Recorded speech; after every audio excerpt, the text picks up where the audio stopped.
Baghdad की सुबह अभी धुंध में लिपटी हुई थी। ये 8वीं सदी का बगदाद था, जहाँ की गलियां अभी तक कदीम ईंटों से बनी हुई थीं और बाजारों में चांदी के दिरहम की खनखनाहट गूंजती थी। इसी बगदाद में एक दरवेश रहता था, जिसका नाम था बशर हाफी। बशर एक सादा लिबास में घूमते थे, एक धुला हुआ जुब्बा, सर पर एक छोटा सा इमामा और उनकी दाढ़ी में वक्त की सादगी झलकती थी।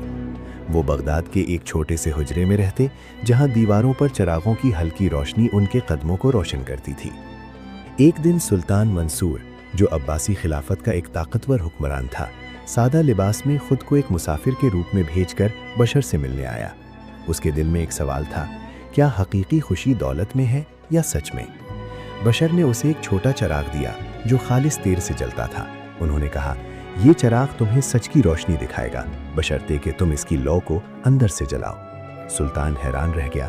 वो वापस अपने महल आया और उस छोटे चिराग की लौ को अपने दिल में जलाकर इंसाफ का रास्ता इख्तियार किया। बगदाद की गलियां फिर से अमन से भर गईं और बशर हाफी का चिराग आज भी लोगों के दिलों में जलता है।